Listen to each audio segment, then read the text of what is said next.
Salut à tous, c'est Bilou et nous nous retrouvons dans Canapé.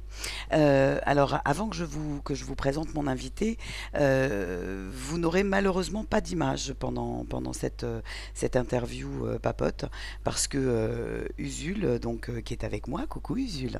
Bonjour. Salut. Donc, faisant exclusivement des vidéos, enfin majoritairement en tous les cas pour JVC, d'après ce que je sais, j'ai pas le droit de publier tes vidéos. Ah non, Donc, c'est pas ça du tout, non. bah moi je peux pas. JVC autorise pas à ce qu'on récupère tes vidéos pour les publier en fait. Ah, tu veux dire reprendre un 3615 et le diffuser en Voilà. voix off pendant l'interview? Voilà, en fait, normalement, c'est ce que je fais. Donc là, bah, ce sera comme pour l'interview de Franck Guillaume, en fait, où du Mhm. coup, vous n'aurez que la voix. Donc, comment tu vas, Usul? Ça va, ça Ça va. va, tranquille. Bon ben moi déjà je voulais te remercier parce que je suis ravie de te recevoir dans ce canapé. Et puis bah pour ceux qui ne te connaîtraient pas, qui auraient été, je sais pas, enlevés par des papous ces dernières années, est-ce que tu peux un petit peu nous parler de ton émission 3615 Code Usul pour comment tu la définirais pour présenter un petit peu ton émission? C'est une chronique sur les jeux vidéo. C'est un petit peu aussi un édito. On donne un petit peu notre avis sur des sujets qui peuvent être des sujets de game design à proprement parler, donc on parle vraiment de jeux vidéo, ou des fois sur le milieu du jeu vidéo, ou sur l'attitude des gamers, où voilà, on essaie de créer un petit peu un discours autour de tout ça, et de manière assez ludique, avec des petits sketchs, des petites blagues, et c'est tous les dimanches, c'est une chronique hebdomadaire qui fait entre 5 et 10 minutes. D'accord. Et elle t'est venue comment l'idée du 3615? En fait, est-ce que c'était suite à une demande de JVC ou est-ce que c'est toi qui avais pensé à ce concept et qu'il Non, leur a c'est proposé, hein? C'est moi de mon côté, j'avais fait quelques essais pour voir comment je pourrais parler à un public plus large de jeux vidéo et donc parler de jeux vidéo de manière plus large, parce que jusque-là je parlais essentiellement de rétro gaming à un public intéressé par le rétro gaming, mais je me disais que j'avais aussi envie de parler de jeux vidéo en général. Et donc m'est venue l'idée de me mettre donc face caméra, parce que c'est un peu une concession que je faisais aux formes d'internet qui arrivaient à fédérer un petit peu les gens. Ouais. Et c'est ainsi qu'est né le 3615. Donc ça veut dire qu'avant, toi, le face caméra, ça te branchait pas? C'est... Oh, j'avais fait quelques petits essais, j'avais fait les questions d'internautes, mais dès que je pouvais m'en passer, je m'en passais. Et j'aime bien aussi ne faire que voix off. C'est peut-être pour ça qu'on me voit un peu moins ces derniers temps dans le 3615. Et dans ce qui va se passer là en cet hiver, le projet, on pourra peut-être en reparler, le projet Vegas. Ah bah vas-y, parle-nous-en.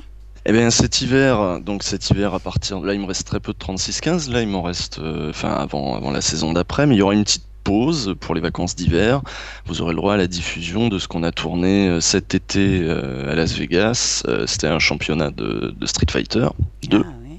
C'était l'Evo, donc le championnat du monde de jeux de baston organisé en partie par Capcom aux États-Unis. Ouais.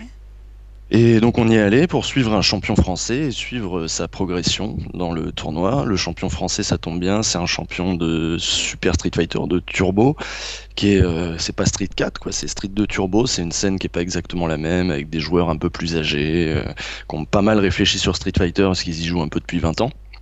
Ouais. Donc, euh, donc on a des vieux de la vieille de Street Fighter. Dans le documentaire, il y a des légendes même de Street Fighter, c'est-à-dire des gars qui jouaient quand le jeu est sorti à l'époque, qui n'ont jamais arrêté depuis 91. Enfin, on a trouvé des personnalités assez extraordinaires pour nous parler du jeu et puis pour raconter aussi en 4 épisodes la progression du joueur qu'on suit dans ce tournoi, qui est un tournoi rempli de joueurs très méchants, américains, japonais. Et donc il y a un seul Français et on est derrière lui, on le suit et on vous montre en ayant interviewé aussi plein d'autres champions. Donc ça va être un truc assez inédit, assez sympa. Et donc je me suis pas du tout mis devant la caméra pour ce truc-là parce qu'il n'y avait pas besoin. Je suis juste à l'écriture, au montage, à la voix off. Et j'étais sur le tournage du coup. Donc ça va être cet hiver. Donc un projet un petit peu différent. D'accord, ok. Et ça veut dire que ça va remplacer le 3615 ou que ça va venir en plus? Ça va remplacer le 36-15 cet hiver, histoire que je puisse me reposer un peu et revenir en pleine forme après. Avec des 3615 à nouveau ou un autre concept? Avec des 36-15 à nouveau et sans doute d'autres choses. On vous prépare d'autres choses pour varier un petit peu les plaisirs. Puis parce que nous-mêmes, on aime bien. Moi, c'est un de mes trucs que je préfère. C'est un des trucs que je préfère en vidéo. C'est à partir du moment où on a une idée de base, me demander comment on l'a fait, comment on la traite. Donc là, on avait une idée de base avec Dorian. Enfin, il avait une idée de base, il voulait faire un truc, il voulait parler de ce truc-là. Et donc là, moi, c'est le truc que j'ai adoré, c'est que j'arrive et on réfléchit. Bon, alors comment on fait ce qu'on met, enfin, de façon formelle, comment on va raconter ça, est-ce qu'on va... Donc du coup, on va essayer un truc, encore une nouvelle façon de parler de jeux vidéo, de parler de jeux et d'expériences vidéoludiques. On essaiera ça dès la rentrée, un petit peu plus tard. Enfin, on a de nouvelles idées, de nouvelles émissions, de nouvelles façons de parler de jeux vidéo et d'expériences de joueurs. Voilà. C'est cool ça. C'est bien d'ajouter des trucs au 3615, ça va être bien ça.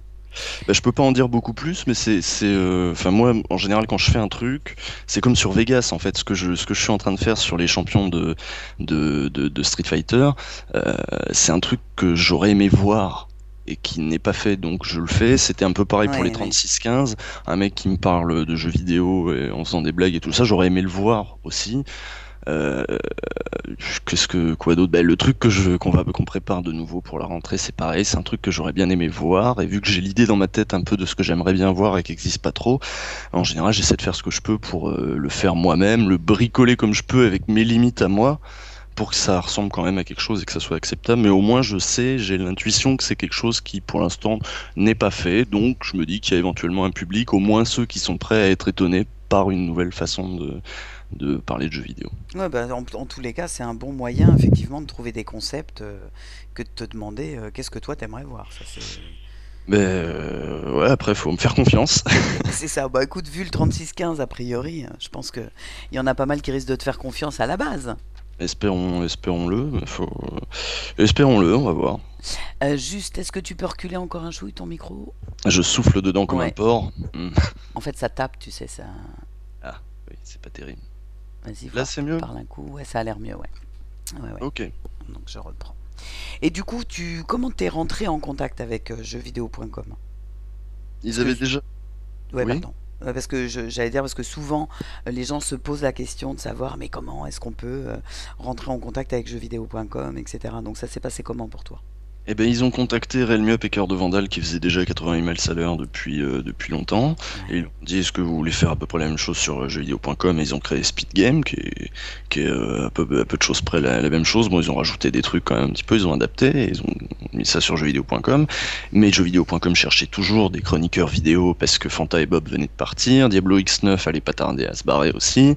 Donc il y avait besoin que ça tourne.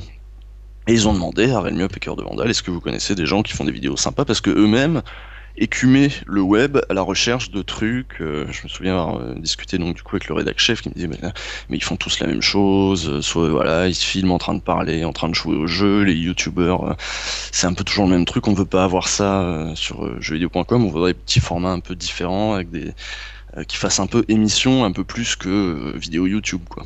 Ouais, d'accord. Donc c'était un peu ce qu'ils cherchaient. Ils ont dit bah allez voir du côté d'Usul. Et à cette époque-là, moi je faisais le spoil.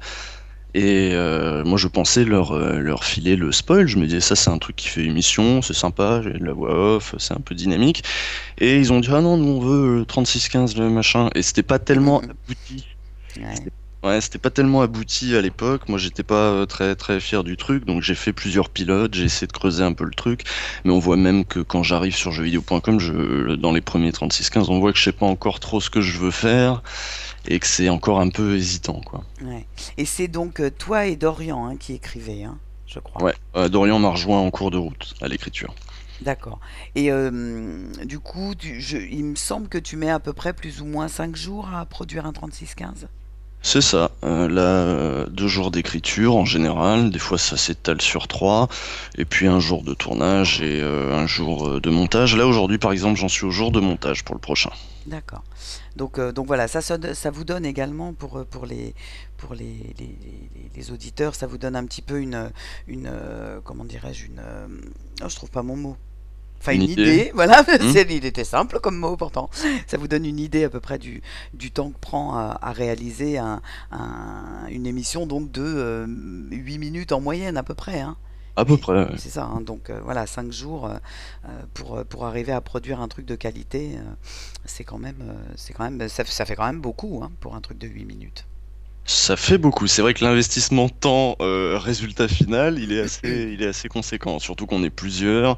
Je voyais hier sur le tournage, on mobilisait 5 personnes entre celui Nico qui s'occupe du son. Enfin, du coup, oui, plus ça va, en plus, plus on veut faire des 36-15 un peu compliqués où il y a Bah une oui. petite histoire, il y a un petit. En ce moment, on est très branché conte moral. On aime bien faire des petits contes moraux comme ça. Et le prochain, il est un peu dans cette veine-là aussi. Et du coup, ça demande des tournages sur plusieurs lieux de tournage. Donc ça prend encore du temps. Et hier, le tournage était un petit peu laborieux. Ouais. Ouais. Et qu'est-ce que tu faisais avant ça? Avant, je faisais, bah, comme beaucoup de jeunes, des boulots précaires. J'ai fait le McDo. J'ai fait 2 ans de McDo. Je suis très fort à McDo. 2 ans de McDo. T'as Ouais, tenu ouais. 2 ans. Ouais, bah quand t'as besoin de manger, tu tiens, hein, t'as Ah pas le bah choix. ouais, c'est sûr, c'est sûr. Tu y faisais quoi chez McDo? Oh, la caisse, la cuisine, tout. D'accord, donc devant la vente, t'es pas monté dans les grades, tu t'es pas retrouvé directeur Ah d'une... non, non. Non, non, ils ont vite compris que moi, en manager, ça allait pas le faire. Mais je suis trop à l'ouest, je suis trop à côté de mes pompes. Donc, moi, fallait me mettre à un endroit et je faisais à peu près ce qu'on me disait de faire. Et puis voilà. Je D'accord. suis pas Joe le sens de l'initiative dans la McDo, en tout cas. Ou En tout, même dans ouais, le c'est ce monde que du j'allais dire, travail en hein. général. Ouais, enfin quoi que dans ce que tu fais, t'es quand même un petit peu plus prenant. Bah là, Dans- j'ai plus d'initiative quand il Voilà, s'agit de créer des trucs et c'est de. ça. Ouais, c'est les moments que je préfère d'ailleurs. Moi-même, les tournages ont tendance à m'emmerder parce que c'est la mise en place de beaucoup de trucs techniques, etc. Et je suis très maladroit, je suis un peu gauche, je vois pas bien. Enfin, je suis un peu à l'ouest, quoi. Donc, les tournages, c'est pas les moments où je m'amuse le plus. Moi, je m'amuse plus à La conception, l'écriture, ouais. voilà, et au montage. Le montage, c'est la suite du travail d'écriture, le montage. Donc, là, je suis à l'aise parce que je suis assis devant le PC et je fais tous les trucs. Écriture, voilà, je suis assis devant le PC et c'est très bien parce qu'il n'y a pas à bouger des objets, à allumer des appareils. Tout ça, ça me dépasse un peu. Ouais. Moi, ceci dit, c'est un peu le cas de tout le monde, je pense, par rapport à ce que tu disais de McDo, où tu dis, moi, il vaut mieux me mettre à un endroit et puis me dire ce qu'il faut faire. Je pense que ça dépend de l'intérêt qu'on a finalement dans ce qu'on fait, quoi. Ouais, ouais, ouais. Hein, tous autant qu'on est, tu nous colles devant un truc qui nous intéresse pas. Bon, moi je me souviens, mon dernier boulot, je me faisais tellement chier que je veux dire, c'était 5h30 l'heure de sortie. Je peux te dire qu'à 5h25, j'avais le manteau sur le dos et à 5h30, j'étais barré, quoi. Donc Ouais, voilà, quand ça t'intéresse pas, c'est difficile de t'investir dans ce que tu fais, c'est sûr. de toute façon. Donc petit boulot type McDo, quoi. Qu'est-ce que t'as fait d'autre comme genre de petit boulot? Oh, bah, j'ai même déménagé des camions. Alors, j'ai pas fait longtemps, ça, j'ai tenu 2 jours, j'avais le dos pété. Déménageur, ah oui, oui. Euh, C'était pas exactement déménageur, c'est que j'étais dans une usine où je déchargeais les camions qui arrivaient, quoi. Donc, D'accord.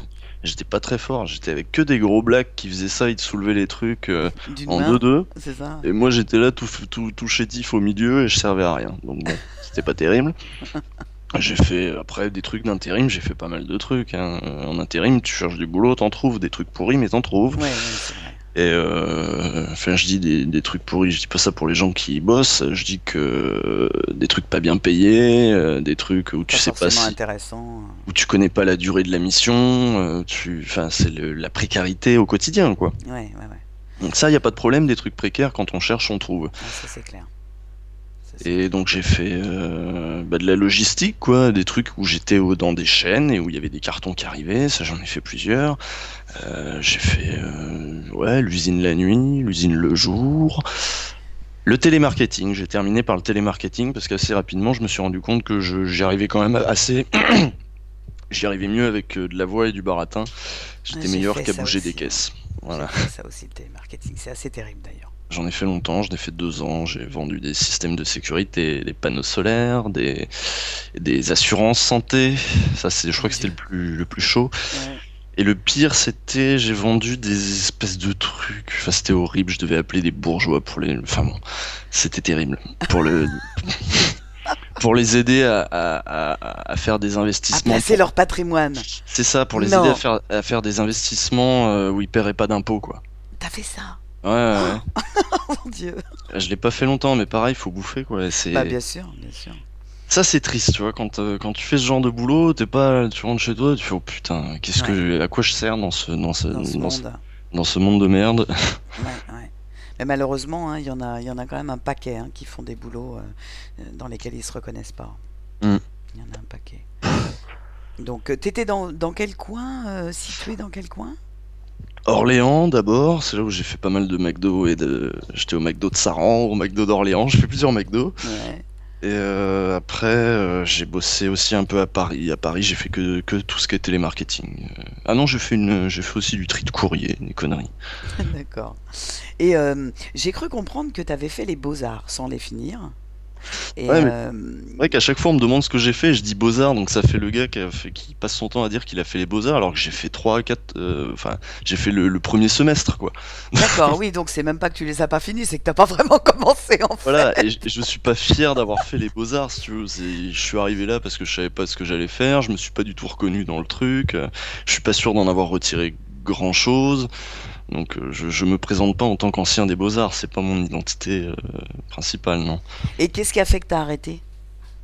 Oh, plein de trucs. J'ai fait ça direct après le bac, donc j'avais 18-19 ans, et ben, je savais pas ce que je voulais faire, et je me retrouvais dans un milieu avec des artistes là qui étaient tous déjà persuadés d'être des artistes, alors que moi je me voyais pas comme un artiste, j'étais là plutôt pour bricoler et voir ce que je pourrais faire après, quoi. Et du coup, il y a quand même certaines exigences, faut développer un espèce de discours autour de ton travail.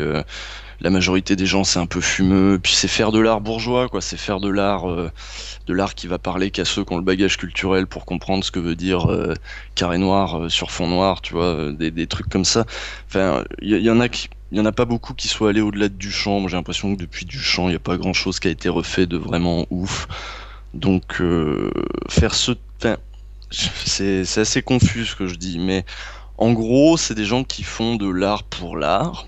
Ça peut Oui. être bien, ils peuvent s'épanouir dans une vie comme ça, dans une recherche comme ça, mais moi, ça me va pas parce que j'ai l'impression quand tu fais ça, tu te coupes de la société, tu te coupes des gens, tu te coupes de tout parce que c'est un espèce de milieu en vase clos dans lequel, donc je parle du monde Oui, oui, oui. de l'art contemporain, tout ça, dans lequel il se passe des choses intéressantes, certes, mais qui sont assez hermétiques à ce qu'on peut en comprendre de l'extérieur. Enfin, et puis même l'art, il y a des dérives aussi terribles dans le monde de l'art. Tout ce qui est, pareil, quand tu veux placer de l'argent, l'art, tu peux spéculer, tu peux faire. Ouais, c'est vrai. Ou alors, faut te placer auprès de municipalités ou de conseils régionaux pour faire des ronds-points ou des trucs. Enfin, j'avais pas envie de faire ça. C'est aussi des histoires de réseautage, de copinage. Il faut se mettre bien avec les bonnes personnes. Et je suis pas spécialement bon dans le social et et le serrage de main, tout ça. Je suis pas très bon en mondanité non plus, donc bon, c'était définitivement pas pour moi, c'était pas ce que j'avais envie de faire. Je me voyais plus faire un truc plus populaire, genre de la BD. Moi, je dessinais, c'est pour ça que je me suis retrouvé aux Beaux-Arts, c'est que je dessinais. Alors, c'est parce que c'est ce que j'allais te demander, parce qu'en fait, par rapport aux beaux-arts, je me demandais qu'est-ce que tu avais cherché, toi, dans ce type d'études. Parce que même si tu y es allé en te disant, bon, je sais pas trop quoi faire, allez hop, on va faire les beaux-arts, je supposais que derrière, il y avait quand même un rapport avec les beaux-arts, parce que sinon, tu aurais pu faire de la musique, de la danse classique, ou, enfin, tu vois. Mais, Bah, quand on nous demande quand même dans le système de l'éducation nationale de s'orienter assez tôt, et donc moi dès la seconde, bah, j'étais en seconde art plastique parce qu'il fallait bien trouver un truc qui me définirait un peu plus, enfin qui me permettrait de m'orienter. Là c'était l'art plastique parce que je dessinais depuis que j'étais gamin. Et après ça, du coup, ben, on fait seconde art plastique, première art plastique, donc c'est nécessairement littéraire. Et quand tu arrives en terminale art plastique littéraire, qu'est-ce que tu fais après? Bah, la suite logique, c'est les beaux-arts. J'avais plein de copains de classe qui allaient aux beaux-arts. Et puis les beaux-arts, il y a quand même un concours, donc il y a une histoire un petit peu de ceux qui sont pris aux beaux-arts dans ceux qui étaient en art plastique. C'est ceux qui ont réussi le concours. Donc j'ai tenté le concours, ne serait-ce que pour voir si je réussissais. Et bah, j'ai été pris, donc j'y suis allé, quoi. Mais j'avais pas vraiment réfléchi au truc. Je me suis un peu laissé pousser par. Il y avait un peu de moutonisme aussi. Je faisais aussi comme ceux qui étaient autour de moi. d'accord. Et le dessin, tu n'en fais plus du tout? J'ai plus le temps et c'est regrettable. Mais j'aimerais bien m'y remettre. Enfin, j'aimerais bien m'y remettre. Je sais que j'ai dessiné beaucoup de trucs en BD. Et c'est ce que c'est ce que je disais hier. J'aimerais bien un jour me prendre 4 5 mois et pouvoir dessiner un petit album, un petit truc, un truc dont je serais fier et avoir le temps de bosser dessus, ça serait bien un jour. Ouais. Ah ouais. Mm. Alors c'est pareil, je crois t'avoir entendu dire aussi que tu t'aimerais bien faire une web série. J'aimerais bien faire plein de trucs.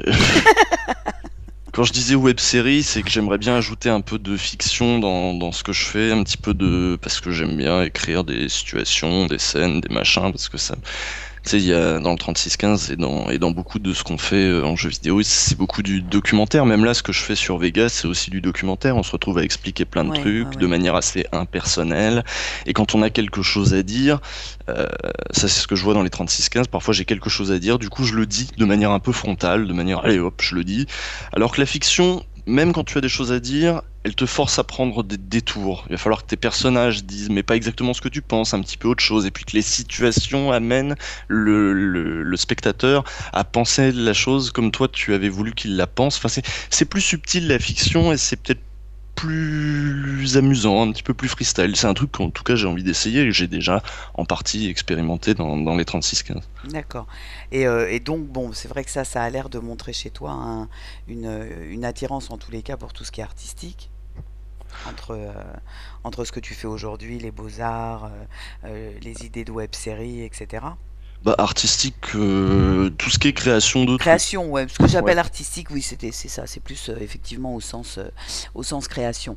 ouais. Et il y a une question que je me posais par rapport aux jeux vidéo, parce que moi je trouve que les jeux vidéo véhiculent beaucoup de, de, de dogmes, d'idées reçues, de buts commerciaux, enfin je trouve que tout ça n'est pas très justement créatif finalement.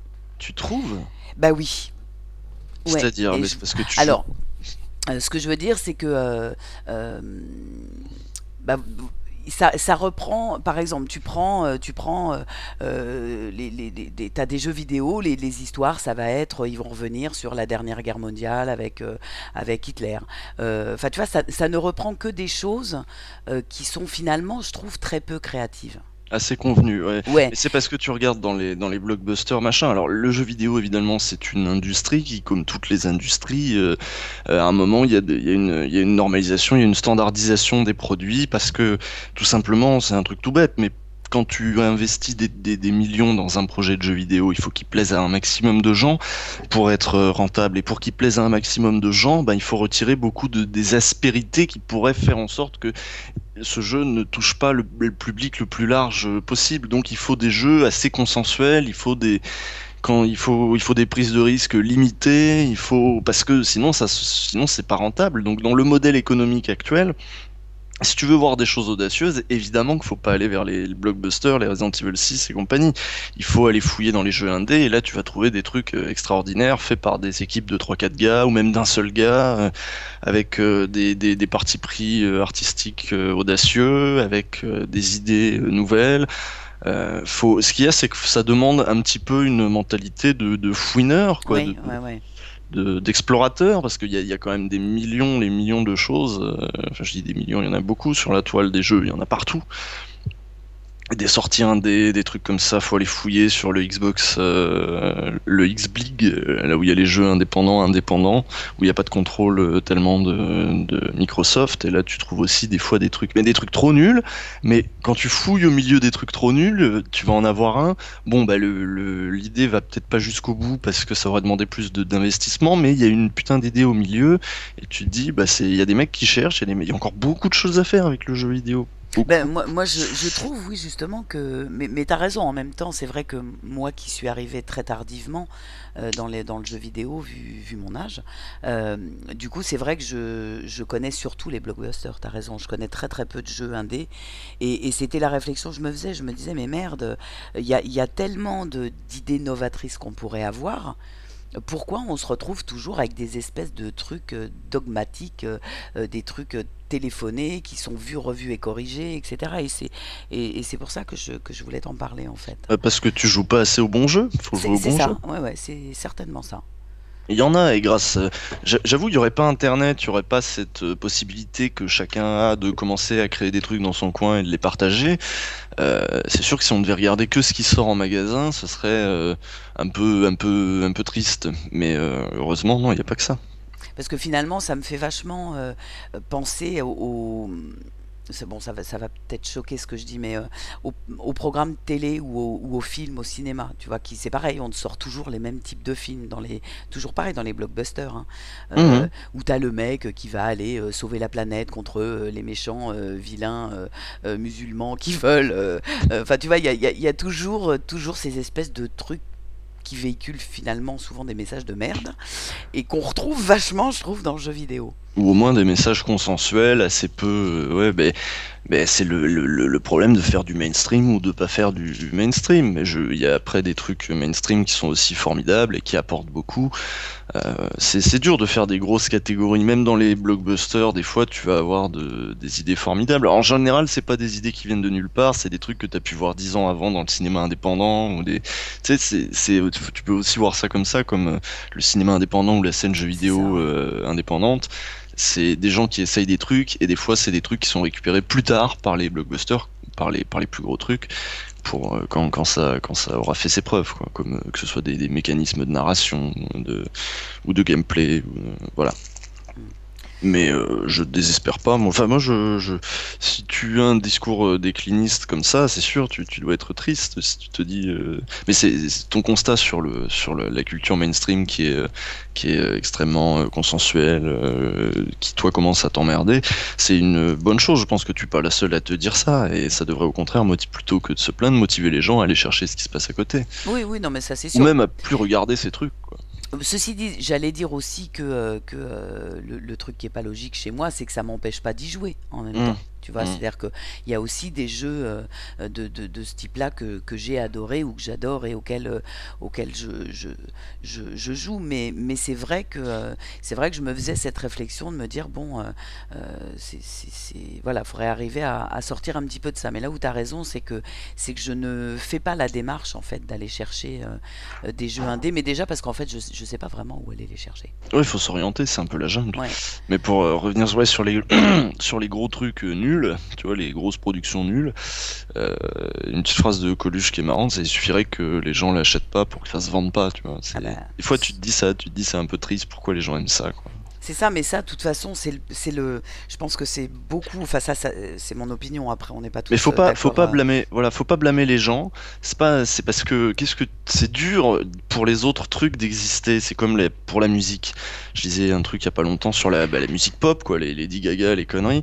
C'est tellement dur d'y échapper quand le système a décidé qu'ils allaient te matraquer Bah, ça sur c'est toutes les ça. radios, sur Ouais. partout. Et à force de te le mettre dans la tête, forcément, au bout d'un moment, bah, ça fait partie de ta culture, que tu le veuilles ou non. Tu l'acceptes avec plus ou moins de mais les gens qui du coup ont, je sais pas, tiens, quand je bossais à McDo, il y a un truc qui me paraissait euh, particulièrement terrible, c'était la radio qui nous passait les derniers trucs de Lady Gaga, de Rihanna. Alors c'était pas encore Lady Gaga à l'époque, c'était les trucs de Rihanna, Akon, je sais pas quoi, tous les trucs nuls de maintenant, quoi. Ouais. Et c'est vrai qu'à la fin de la journée, quand t'as entendu 3 fois le truc, après la chanson, tu l'as fait tienne un petit peu malgré toi, tu la connais, et on a toujours plus de plaisir à écouter des trucs qu'on connaît que des trucs qu'on connaît pas, parce que l'oreille trouve ça plus agréable, surtout que ces chansons-là sont pensées pour que l'oreille trouve ça agréable, c'est toujours les mêmes accords, c'est toujours les mêmes progressions, donc c'est easy listening exprès pour que ça te rentre bien dans la gueule. Donc ce que je veux dire, c'est que les moyens déployés par l'industrie, l'industrie du divertissement en général, pour nous faire aimer les gros trucs qu'ils ont décidé de nous faire aimer, sur lesquels il y a beaucoup de pognon, etc., et qui doivent être rentables, et ben ils sont énormes et ils sont sans comparaison avec ceux. C'est pour ça que je Ouais, blâme pas ouais. Mais pour c'est ça que je clair. blâme pas les gens, quoi. Je blâme pas les gens d'écouter ça. C'est normal, il y a ça.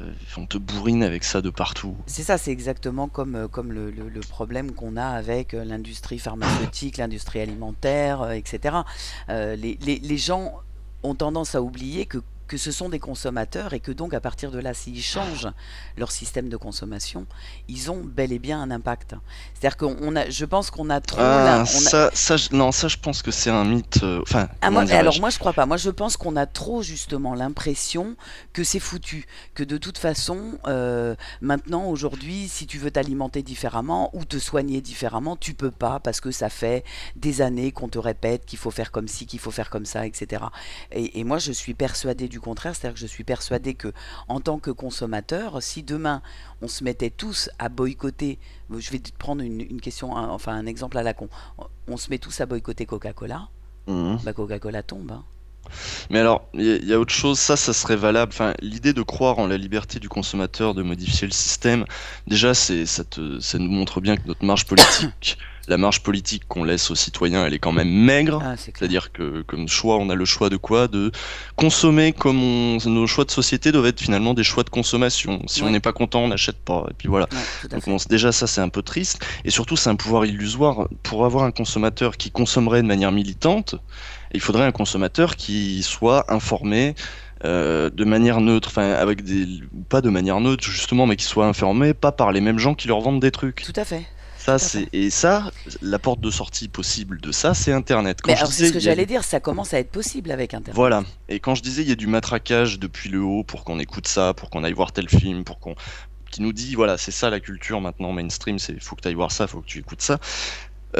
C'est parce que ce sont des médias verticaux, c'est-à-dire qui viennent du haut et qui descendent vers les gens. Et avec Internet, maintenant, les gens, pour se renseigner, pour savoir ce qui se fait, pour savoir ce qui est la culture, qu'est-ce que les gens écoutent, tout ça, ils ont plus juste la télé, ils ont aussi les profils Facebook de tous leurs amis, ils ont aussi YouTube, il n'y a pas une grosse régie au-dessous de YouTube qui impose des plans com en Ouais, disant, ouais. bon, c'est la sortie du dernier truc, on va tout balancer là-dessus. Ils peuvent pas faire ça à YouTube, c'est les gens qui mettent les vidéos. Et puis c'est des systèmes d'algorithmes qui gèrent les priorités. Enfin, tu connais ça mieux que moi. Mm. Mais donc voilà, il y a de nouveaux outils maintenant pour s'informer et aussi pour se divertir, et c'est important, j'insiste là-dessus, et aussi pour se divertir, parce que à partir du moment où tu commences à te divertir avec des trucs faits par des mecs dans leur coin, plutôt que de te divertir avec des trucs faits par un producteur qui a mis beaucoup de pognon sur la table, etc., et ben ça change ton rapport aussi à la création, ça change ton rapport à plein de trucs, puis surtout t'as écouté la voix d'un petit, mine de rien, t'as écouté la voix d'un petit plutôt que d'écouter la voix d'un gros. Ouais, tout à fait. Puis en plus, tu as le choix. Et ce qui n'est plus le cas, par exemple, avec la télé, parce que la télé, Mhm. t'as tes trois pauvres chaînes qui te proposent toujours les mêmes trucs pourris. Voilà. Et puis, comme le disait d'ailleurs même le président de TF1, que lui, il est là pour vendre de l'espace de cerveau disponible à Coca-Cola. Donc, euh, Absolument. donc voilà, donc on sait pourquoi ils font les choses. Et c'est vrai que l'avantage avec Internet, enfin, moi, je sais que je regarde pas du tout la télé. Ce que je regarde comme émission, je les regarde que sur Internet en allant les chercher et où Ouais. je fais justement ce que tu disais, c'est-à-dire que quand il y a un sujet sur lequel j'ai envie de me documenter, bah, l'avantage, c'est que tu peux y trouver les gens de parti pris et leur contraire. Et Mhm. donc, du coup, ça te permet de te faire une réelle opinion du Mais il y a une sujet. opinion qui est assez partagée là-dessus, même auprès des gens. Les gens ne croient pas toujours à leur propre pouvoir. On leur a tellement dit pendant 40 ans C'est ça. qu'ils étaient nuls et que les gens intelligents c'était Alain Minc et les gens qu'on voyait à la télé, Ouais, etc., et qui parlaient bien, qui avaient le titre d'expert, etc., que les gens en sont venus à avoir des complexes sur tout et à se dire putain, moi je suis. Alors qu'avec Internet, ça commence à changer. tout à fait. Même si tout le monde ne prend pas cette habitude, ceux qui vont commencer à l'avoir prise vont aussi avoir la parole Ouais, et ouais. donc vont devenir des espèces de, ils vont parler plus fort que les autres sur Facebook, parce que forcément quand tu sais davantage, t'as Bah plus oui. d'assurance pour après aller exposer ton point de vue, et il va y avoir un petit peu naturellement comme ça des opinions qui vont émerger, se diffuser, un truc qui n'était pas possible avant, parce qu'avant le système ne laisse pas s'exprimer des opinions qui divergent de ses intérêts, ou alors très peu, ou alors de manière marginale, ou alors en les tournant en ridicule, ou alors en les tronquant, ou alors plein de manières de faire de la fausse subversivité. Et enfin voilà. Ouais, et puis en plus, c'est vrai que de toute façon, je pense que ce qui a posé problème avec la télé, c'est ce qu'on appelle le vu à la télé. Moi, je me rappelle quand j'avais une vingtaine d'années, si je l'avais vu aux infos, c'est que c'était vrai. Mhm. Tu vois? Et on a tous été, enfin la génération, puisque moi je suis de la génération de l'arrivée de la télé, hein, de la télé noir et blanc, Mhm. on avait ça, c'est-à-dire que si c'était dit à la télé, c'est que c'était vrai. Et c'est ça qui a commencé à nous moutonner, entre guillemets, c'est-à-dire à faire en sorte justement qu'on écoute, qu'on ne lise plus les journaux, ben voilà, si c'était dit à la télé, c'est que c'était vrai, donc il n'y avait plus à se poser de questions. Mhm. Et, Après, ça veut pas dire qu'il faut, même en lisant les journaux, c'est pareil, tu lis ben, les ça dépend journaux, lesquels tu lis. ça dépend lesquels tu lis, mais la majorité des journaux appartiennent à des groupes qui eux-mêmes n'ont pas intérêt à ce que Oui, mais des... au départ, au début. Oh, bah, ça a toujours été comme ça, même depuis l'imprimerie, depuis qu'il y a eu une presse à peu près libre, on a quand même essayé de la maintenir de la maintenir en laisse Oh, moi d'une j'ai manière ou d'une l'impression que autre. c'est vraiment pire depuis une vingtaine d'années. Non, mais il y a eu il y a les mécanismes de censure, il y a les mécanismes d'autocensure. On peut demander à un journaliste de s'auto-censurer en faisant en sorte qu'il soit mal payé, que sa position soit précaire, qu'au moindre pet il dégage. Il y a plein de manières de faire en sorte que des messages ne soient pas diffusés. Donc l'autocensure des journalistes, il y a l'autocensure des éditeurs. Ça, quand tu veux pas qu'un éditeur publie un truc, il suffit de dire que celui qui est responsable des écrits licencieux, ce n'est pas l'auteur, c'est l'éditeur. Et à ce moment-là, même si un auteur a décidé de faire un truc, là on est au 18e, au 19e siècle, tu vois. Et quand un auteur a décidé d'un truc, il y a des auteurs qui croient assez en leur subversivité pour dire bah, tant pis, je le dis, j'en prends la responsabilité. Bah oui, mais s'ils trouvent pas d'auteur, s'ils trouvent pas d'éditeur pour les publier, parce que l'éditeur, c'est lui qui prend s'il y a un problème. Si le système est bien Oui, fait, si oui, c'est oui. l'éditeur qui prend. Donc du coup, les éditeurs vont hésiter à publier des gens qui pourraient produire des trucs. Donc il y a plein de manières de maintenir un espèce de consensus mou autour de valeurs. Voilà, ça va passer, ça va pas passer. Et c'est pas de la censure brutale, on n'en est plus là depuis longtemps maintenant. La censure, elle prend des aspects surtout économiques, quoi. La propagande prend aussi des aspects économiques parce que la propagande libérale, de toute façon, celui qui a les moyens, celui qui a le plus de moyens a aussi le plus de temps d'expression et de moyens d'expression. Enfin, bref, TF1, ça appartient pas à un groupe de gauche, tu vois. Ah oui, non, bah ça c'est clair. De toute façon, aujourd'hui, niveau télé, il n'y a pas grand-chose, il y a pas grand-chose d'intéressant. Même Canal+, qui était à l'époque assez révolutionnaire quand ils se sont lancés. Aujourd'hui, bon, C'est navrant maintenant, Canal+. c'est terrible quoi. Moi c'est ça, ça me déprime quoi. Parce que moi j'étais là, au lancement de Canal, mais elle était géniale cette chaîne quoi. Et là, quand tu vois ce qu'ils en ont fait, tu te dis bah c'est ça, c'est navrant. Hmm. C'est navrant. Et donc, mais bon, en même temps, ce qui est plutôt pas mal, c'est que justement, ça va peut-être forcer, alors plutôt les jeunes générations, parce que je pense que les générations type mes parents, ils feront pas la démarche, mais les générations futures vont peut-être un petit peu plus aller justement chercher les infos par eux-mêmes, Hmm. autrement, via Internet, et du coup avoir des idées un petit peu plus justes Hmm. de ce qu'on leur vend et de ce qu'on leur sert, quoi. Surtout le rôle dans les médias des éditocrates, tu vois, quand tu regardes Canal, c'est insupportable le grand journal. Pourquoi Ouais, il y a Jean-Michel Apathy et Ariane Massenet qui donnent leur avis sur tout? Pourquoi on a demandé à ces gens-là précisément, ouais. pourquoi on a décidé que ces gens-là étaient compétents pour aborder tous les sujets? C'est quoi Ariane Massenet n'a absolument, enfin, tu vois Ariane Massenet un peu? Ah oui, oui. Bon, Oui, je vois, oui. elle fait que taper à côté de la plaque. Mais enfin, oui, elle ferait bien de pas donner son avis, justement. Ouais, et puis Apathy qui a un avis sur tout et qui des fois, enfin, qui est complètement dogmatique dans ça. Et donc on leur dit voilà, la pensée normale, c'est à peu près ces gens-là, vu que c'est des points fixes, ils sont là au grand journal, ils disent leur opinion sur tout. Bon bah ça va, à mon avis, ça va un peu sauter avec Internet parce que ces gens-là vont être de moins en moins écoutés. Par contre, prenez la peine d'écouter ce que ces gens-là disent d'Internet. Vous verrez qu'ils en ont tous très peur. Ils Ah trouvent bah tous bien que c'est sûr, dangereux et que la bien sûr. liberté d'expression, si tu commences à donner ça aux gens, c'est le début du nazisme. Bah, Ils c'est vont clair, tous te dire ça. tu penses, hein. De toute façon, ça c'est ce qu'on essaye de véhiculer pour rattraper les moutons. Comme les moutons commencent à quitter le pré, et ben forcément ça leur fait peur puisque leur business est en train de leur échapper et donc par là même leur thune. Mhm. Et comme tout fonctionne avec ça, forcément, ouais, non, c'est clair. Mais Ariane Massenet, moi je sais que j'ai pas compris. Vraiment, quand ils l'ont pris, je me suis dit, mais quoi, ils ont trouvé personne. Non, moi non plus, Elle s'est perdue. je comprends pas l'intérêt d'Ariane Massenet, à part, je sais pas, de créer un lien de sympathie avec la rombière de base qui va se dire, ah bah elle a bien raison, Ariane Massenet, puis elle est rigolote. Ouais, ouais, ouais, Mais c'est ça. bon, moi du coup, elle me parle pas trop. Ouais, non, moi non plus. Puis surtout, elle se ridiculise tellement souvent devant les invités avec des questions nulles que même les invités, ils sont là avec qu'est-ce que tu veux que je réponde à ça, quoi. Ouais, ouais, ouais. Mais je te dis, moi, je sais que j'ai même carrément arrêté de regarder. Ça fait super longtemps que je regarde plus le Grand Journal, quoi, parce que C'est très bien, et c'est très bien d'avoir du coup ton discours qui est celui de quelqu'un qui a connu l'époque où il y avait que la télé. bah oui. Ce qui est aussi un peu mon cas, parce que moi aussi quand j'étais jeune, mais les jeunes de maintenant n'ont pas connu cette époque où il y avait que la Ouais, télé. ouais.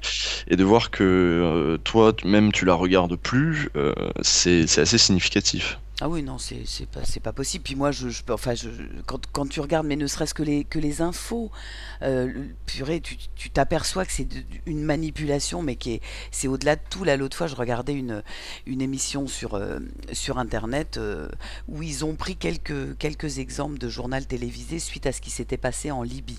Mhm. Eh bien, il y a des scènes qui ont été montrées en Libye comme étant donc des scènes de violence dans les rues, etc. En fait, ils ont retrouvé les images des scènes qui ont été passées comme étant des scènes libyennes. C'était des scènes indiennes qui dataient d'il y a 10 ans, Mhm. qu'ils ont reprises et qu'ils ont mis pour la Libye. Des images de pareil, Et c'est là que tu vois que les journalistes des fois sont pas sérieux, mais c'est mais pas de sont leur honteux. faute, c'est Ouais. aussi parce qu'ils ont des contraintes aussi de temps. Ils ont des contraintes économiques, des contraintes de temps qui font que on peut pas les envoyer faire des reportages à tout bout de champ, ça coûte un pognon fou. Et si en plus tu rajoutes à ça une crise de la presse économique qui est en train de crever parce que de la presse économique, de la presse papier qui est en train de crever parce qu'Internet tout ça et que les gens achètent plus des presses papier, et ben du coup tu as là-dedans des journalistes de plus en plus précaires, qui ont de moins en moins de moyens, qui peuvent plus, donc qui servent à rien quoi. Ouais, mais après, quand tu dis on peut pas leur en vouloir, alors soit, c'est vrai qu'on peut pas leur en vouloir, mais après, enfin, moi, il me semble que choisir de faire journaliste dans la vie, c'est pas enfin, tu vois, c'est pas le choix de Madame Michu, quoi.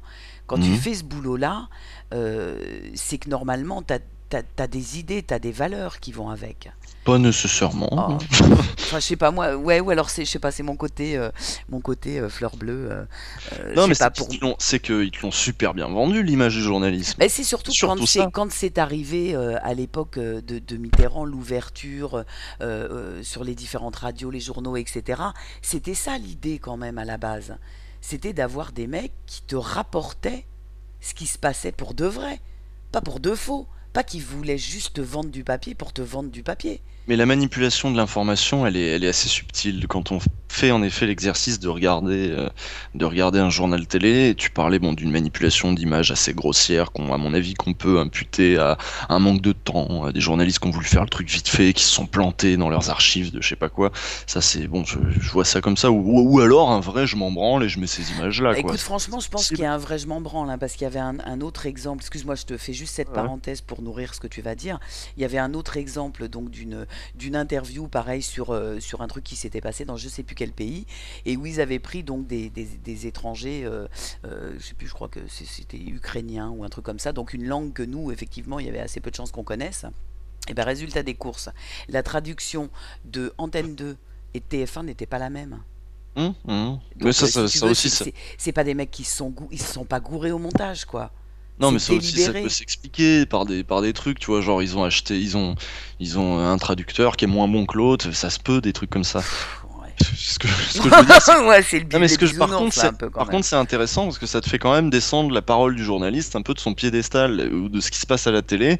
Tu te dis, bah oui, mais la télé, c'est comme nous, c'est des mecs qui bricolent, c'est des mecs qui, oh merde, y a pas le bon interprète, oh merde, on s'est planté d'image.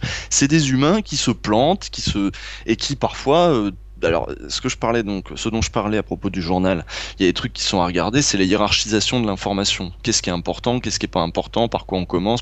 Des fois, c'est tellement aberrant, même tu regardes sur France 2, t'as même pas besoin d'aller sur TF1. France 2 s'aligne complètement de toute façon sur ce qui s'est fait sur TF1. Et des sujets super importants, par exemple, qu'est-ce qui est super important en ce moment? Ce qui est en train de se passer d'un point de vue économique, ce qui est en train de se passer du point de vue de la monnaie, c'est les histoires compliquées de la crise. Est-ce que tu as tout compris comment elle s'est déclenchée, la crise? Bah, est-ce que j'ai tout compris techniquement? Est-ce que tu as Non. compris qui a provoqué la crise? Comment? À peu près, oui, enfin, je pense. Je pense, mais ça, j'ai pas été le chercher à la télé, par contre. Hmm. Je suis allé le chercher justement sur Internet. Maintenant, j'ai pas compris techniquement, parce que c'est dans des sphères que je connais pas du tout. Et La pourtant, finance, mais oui, mais etc. ça c'est tellement pratique parce que ceux qui dominent, à proprement parler, le monde des médias aussi, le monde de la politique aussi, c'est le monde de l'argent, c'est Oui, le, c'est le clair. monde de la grande finance. Et ce monde de la grande finance, il est opaque parce qu'il utilise un langage Tout à technique fait. et qui arrange bien tout le Qui se monde. veut technique pour justement éviter d'être compris. Voilà, qui se veut technique, et voilà, pour justement éviter d'être compris, et ça, qu'est-ce que tu veux comprendre à un truc aussi compliqué que les produits dérivés, les subprimes, Ouais, ouais, les trucs comme ça, dans des sujets de 3-4 minutes dans le journal. ouais. Ils prennent même plus le temps. Enfin, ils font de la pédagogie une fois de temps en temps, mais ils savent bien que ça sert à rien et que les gens auront oublié dès le lendemain parce que de toute façon, l'info, eh ben, il y a 20 sujets dans le journal et puis le lendemain, il y aura 20 autres sujets, ça va à 100 à l'heure. Et puis en Euh, plus, je pense que pour une ce vraie, s'il y a- sujet-là, ils veulent pas qu'on comprenne non, réellement c'est en pas qu'ils plus. veulent pas, c'est que le système fait en sorte que même s'ils voulaient qu'on comprenne, ce qui n'est évidemment pas dans l'intérêt des plus puissants, mais ce qui est quand même les journalistes à la limite, tu leur demandes, ils aimeraient bien que les gens comprennent parce que c'est quand même un petit peu c'est des êtres humains, ils sont quand même, ils ont pas envie délibérément d'enfumer tout le monde, ils se rendent même pas compte de ce qu'ils font, mais c'est pas possible dans ce système-là de l'information qui va à 100 à l'heure.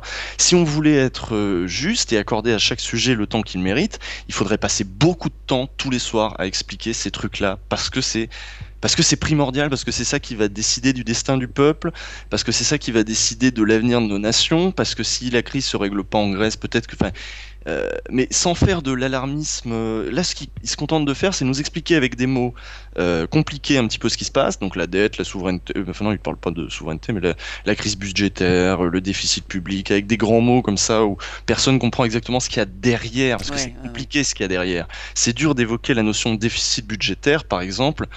Enfin, t'as le droit de l'évoquer comme ça gratuitement. Enfin, c'est ce qu'ils font. Ils disent déficit budgétaire. Ça a pas l'air bien comme ça dans ta tête. Tu dis oula déficit. Putain, moi si j'étais un père de famille et qu'il y avait un déficit, je serais pas bien. Ça veut dire que je gère mal ma famille. Donc ils te disent, c'est un peu ça qu'ils te disent. Déficit, c'est pas bien. Il faudrait du recul historique pour voir Bah que oui, bien sûr, pour resituer un peu. Alors bien c'est quoi sûr. le déficit? Pourquoi à certains moments dans l'histoire il y a eu des déficits et que ça a été très utile pour les pays? Pourquoi à certains moments il y a eu des déficits terribles et ça s'est réglé? Comment ça a pu se régler? Il faudrait faire plein de retours dans l'histoire pour que les gens prennent la juste mesure de ce que c'est le déficit. Seulement les journalistes, d'une part, ne le font pas ça eux-mêmes, parce qu'ils n'ont pas le temps. Et ils n'ont pas le temps. Il y en a très peu qui, à mon avis, sont capables d'avoir une vision historique, sensée, et politique sensée de ce que c'est qu'une crise budgétaire ou de la Bah, dette c'est-à-dire qu'en tous les publique. cas, s'ils veulent pouvoir avoir un avis, il va falloir qu'ils taffent sérieux pendant quelques semaines Et pour c'est se autant de pognon de documenter. perdu. Voilà, c'est ça. C'est autant de pognon de perdu. Donc c'est le règne du fast thinking. Il faut penser vite, il faut penser pour le lendemain. Qu'est-ce qu'on va dire demain? Donc t'as aucune prise de recul nulle part. T'as aucune. Tout va à 100 à l'heure, mais c'est pas forcément une. Enfin, tu vois, c'est pas. euh, Ouais, mais en même temps, moi, je crois. Alors, je suis pas du tout en train de parler de, comment dirais-je, de. Oh là là, je dois avoir un début d'Alzheimer. Tu sais, ceux qui disent on nous cache des choses, comment on appelle ça? Les complotistes. Voilà, Moi non plus, je suis pas je fais de. pas du tout partie Moi non plus. des complotistes. En revanche, ce que je pense vraiment, c'est que, bon, ok, ils ont pas le temps, il n'y a pas le budget pour, etc. Mais malgré tout, il y a des tas d'émissions qui ont été faites sur des sujets qui touchaient ça, qui aidaient à faire comprendre, par exemple, comment on se sort de la crise, avec ce qui s'est passé en Islande, ce qu'ils ont mis en place en Islande. Personne n'a voulu relayer cette info-là. C'est Personne, vrai. parce que sinon Celle-là, elle ça veut était dire, très peu bah suivie. oui, parce que sinon ça veut dire quoi que le peuple il va se dire mais attends, bah ok, mais eux ils ont bien réussi à faire quelque chose. Ce qui s'est passé en Argentine, personne n'a voulu le relayer non plus. Mhm. Il y a que en fouillant sur internet que tu vas le trouver. Donc si tu veux, il y a le côté les pauvres journalistes ils ont pas le temps. Et puis Mhm. il y a aussi les lignes éditoriales qui ne veulent pas, parce que au-dessus d'eux, les Bouygues et autres salopards qui tiennent les médias ne veulent absolument pas que les gens se mettent à réfléchir. Parce Mhm. que s'ils se mettent à réfléchir, ils vont consommer différemment. Mais alors eux-mêmes se sont pas nécessairement mis à réfléchir. T'as pas besoin de réfléchir quand tout le système va dans ton sens, quand ton compte en banque continue de grossir. Ah bah c'est Et ça, sûr. c'est valable aussi pour les éditocrates dont je parlais un peu plus tôt. Je parlais de Jean-Michel Apathy. Je pense qu'on peut parler de beaucoup d'autres gens qui sont à la télé à des postes importants ou même pas forcément à la télé ou dans les médias, des patrons de presse, des machins, ceux qui dictent un peu les lignes éditoriales des trucs. Mm. On a affaire, même si c'est des gens qui sont de très bonne foi, à des gens qui sont des grands bourgeois, avec un train de vie qui est définitivement éloigné de celui de nous et qui, de toute façon, ont un intérêt inconscient à ce que le système perdure tel quel et ne voient pas même pas les problèmes parce qu'ils considèrent que c'est comme ça que le monde doit tourner, parce que de toute façon il peut pas tourner autrement. Et qu'est-ce que tu voudrais qu'ils le changent quand eux-mêmes sont les gagnants de Mais ce c'est ça, mais système-là? moi je pense pas que ce soit inconscient chez eux, ceci dit, hein, ça je leur prêterai pas de Non, l'inconscience. pas tous, non, c'est Oui, sûr. je pense qu'il y en a surtout qui se disent simplement en attendant ils engrangent des millions voire des milliards et que ce qui se passera après eux, après eux le déluge et qui s'en tapent. Parce que quand Mhm. tu vois dans l'agroalimentaire ou les J'allais y labos, venir. hein, puisque moi j'ai bossé pour des labos pendant 5 ans, donc j'ai vu ça de très près, je peux te dire qu'ils sont tout à fait au courant de ce qui se passe. Ouais. Simplement, ils font le choix de continuer à buter les gens parce Et qu'ils prennent des thunes. il y a un degré de cynisme C'est supplémentaire en effet terrifiant, c'est quand on terrifiant. rentre quand on rentre dans le privé et qu'on voit en effet ceux qui sont à des hauts postes de décision dans Ah l'agroalimentaire, dans là la là, finance, ça fait peur, hein. mais parce que ils vont te dire que c'est leur but de toute façon de faire du pognon et que le système C'est ça. fonctionne bien parce que si eux on se bute face, c'est le libéralisme, tu sais, la main invisible qui guide les intérêts personnels qui font pour l'intérêt collectif et que finalement tout marche très bien comme ça. C'est une croyance, ça, on est bien d'accord que c'est pas une théorie scientifique, cette histoire, c'est une croyance. Comme beaucoup de choses en économie, en politique, ça repose sur un système de croyances et de valeurs. Sauf que eux, ils ont décrété que ce n'était pas des croyances et des valeurs, mais que c'était le seul système possible. C'est pas des croyances, des valeurs, c'est que ça marche comme ça. On t'a dit pendant 30 ans là que c'était la fin, tu sais, depuis la chute du mur, depuis la Ouais. sortie de mai 68, etc., que c'était la fin des idéologies. Tout ça c'était le nazisme, le communisme, tout ça c'est dans le même sac, c'était de l'idéologie. Tous les autres projets de société un peu différents, c'est de l'idéologie, c'est débile, ça marche pas et ça amène à des trucs totalitaires. On t'a dit ça. Et au moins, le libéralisme, c'est pas une idéologie pour eux. C'est le système tel qu'il est censé fonctionner, et de toute façon, ça peut marcher que comme ça. Et donc, ils ont réussi à te vendre le libéralisme comme autre chose que ce qu'il était, et ce qu'il est, c'est aussi une idéologie. Et c'est aussi une idéologie terrible qui mène le monde vers la ruine, comme on le voit, enfin, la planète, les êtres humains, enfin, il arrive à tout broyer, c'est formidable. Et pourtant, t'as personne pour se dresser et dire, mais putain, Enfin, t'as personne, non, il y a plein de gens. Il y en a, mais c'est ceux Il qui y en a n'ont de pas la plus en parole. plus. Mais dans les médias, on va te Voilà, dire que le libéralisme, c'est le seul système possible. Et les c'est ça. journalistes ont tous intériorisé ça parce qu'ils sont idéologisés. Ouais, ouais, tout Et à tous fait. ceux qui ont la parole comme ça dans les médias, en général, sont des gens idéologisés, qui ont complètement intégré les contraintes du système et qui n'arrivent pas à penser en dehors des contraintes de ce système-là, parce que c'est ce système-là et puis c'est tout. Alors que on est dans une période de crise qui va nécessiter des solutions radicales, quoi, Bah, bien sûr.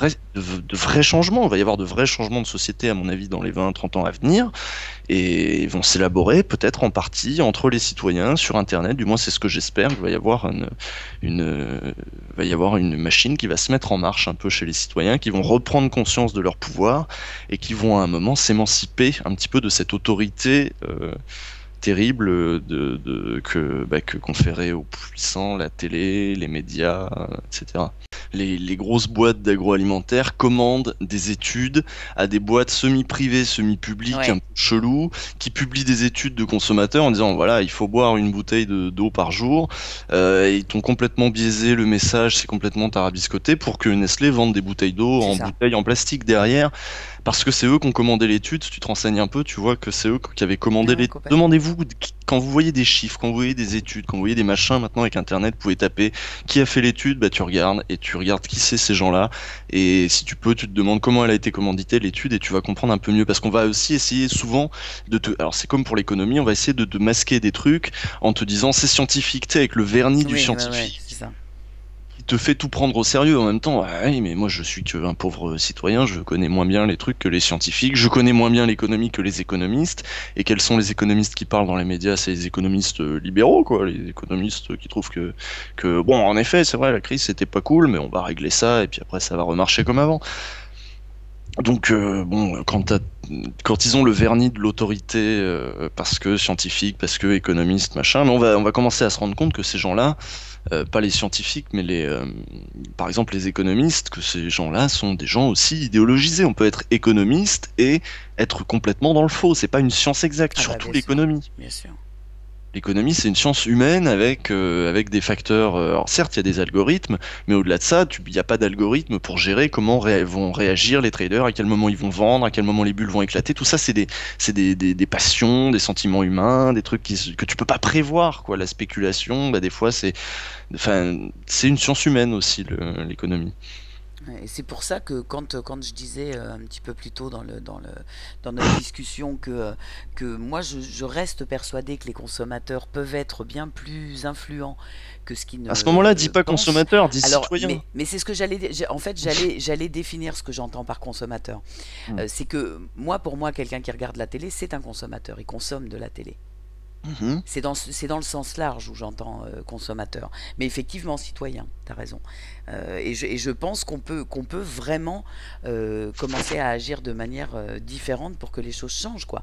Parce que si de toute façon on attend que les choses viennent d'en haut, ben, je pense qu'on va pouvoir attendre très longtemps.